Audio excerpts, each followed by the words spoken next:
অল্প সময়ের মধ্যে টেস্টি টেস্টি হালুয়া খেতে ইচ্ছে করলে আমার এই রেসিপিটা ফলো করতে পারেন। কোনো ঝামেলা ছাড়াই চটপট তৈরি। তাহলে চলুন তোরসার কিচেনে যাই। Hello friends, welcome back to my channel cook with baby Torsa and it's me Torsa. আজ আবারও একটা সুন্দর রেসিপি নিয়ে হাজির হয়েছি আপনাদের সামনে। ভিডিওটা পুরো দেখুন, আশা করি ভালো লাগবে। ভিডিও শুরু করার আগে বলি, আমার চ্যানেলটা সাবস্ক্রাইব করবেন, পাশে থাকা বেল আইকনে প্রেস করবেন। ভিডিওটা ভালো লাগলে অবশ্যই লাইক করবেন। তাহলে চলুন আমি কিচেনে যাই। Let's get started the video. প্রথমে কড়াইতে ঘি দিলাম।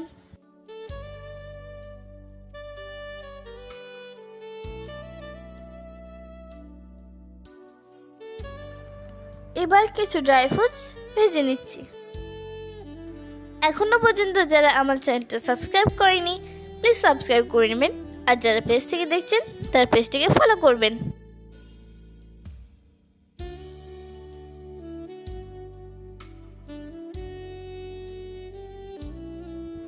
ভাজা হয়ে গেছে, তুলে নিলাম।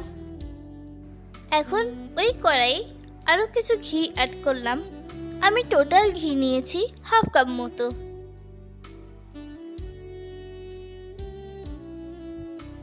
এবার 1 কাপ বেসন অ্যাড করলাম।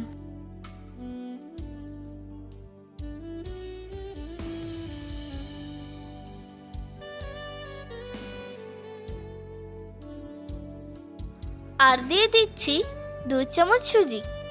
এখন এগুলো লো ফ্লেমে ভালো করে ভেজে নেব। কালার চেঞ্জ হওয়া পর্যন্ত ভাজবো।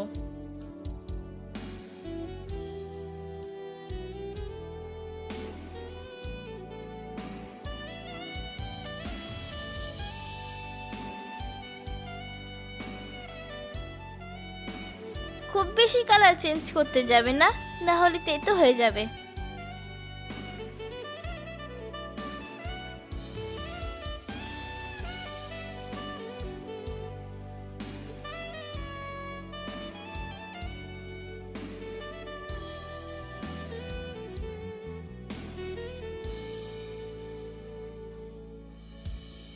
দেখেন কালার চেঞ্জ হয়ে গেছে। এখন খুব সুন্দর গন্ধও বেরোচ্ছে। এখন এর মধ্যে দিচ্ছি 2 চামচ গরুর দুধ। পুরো দুধটা একবারে দেব না।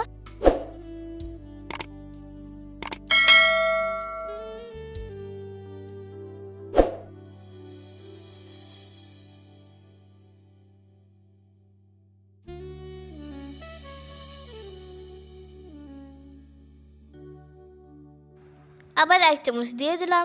অনবরত নাড়তে হবে। দুধ দিলে হালুয়ার টেস্টটাও খুব সুন্দর হবে।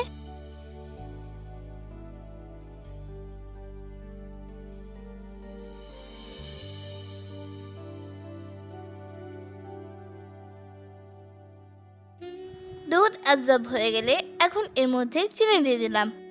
আপনারা যেরকম মিষ্টি খাবেন সেরকম হিসেবে চিনি দিবেন।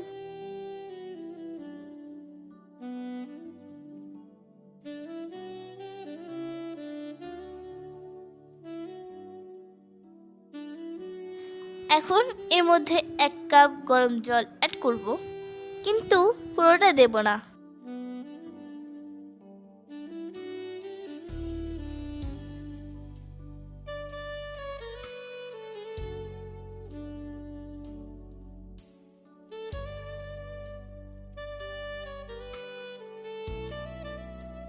এবার বাকি জলটা দিয়ে দিলাম।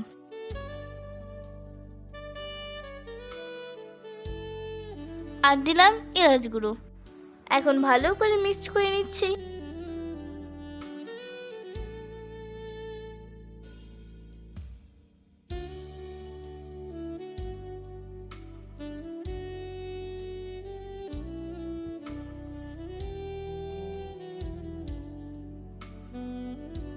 হালুয়া প্রায় হয়ে এসেছে। ওই যে ড্রাই ফ্রুটসগুলো ভেজে রেখেছিলাম না, সেগুলো এখন দিয়ে দিচ্ছি। ভালো করে মিক্স করে নিচ্ছি। আমাদের ইনস্ট্যান্ট হালুয়া রেডি।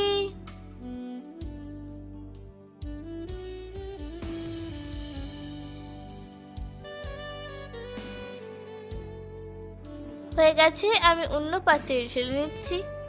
তাহলে দেখলেন তো কত সহজ রেসিপি। তাহলে আর দেরি কেন, ফটাফট বানিয়ে নিন। বাচ্চা থেকে বুড়ো সবাই মজা করে খান।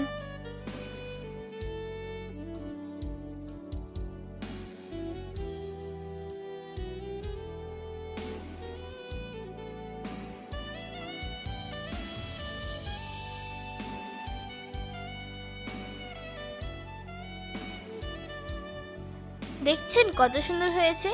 নিন, মিষ্টি মুখ করুন।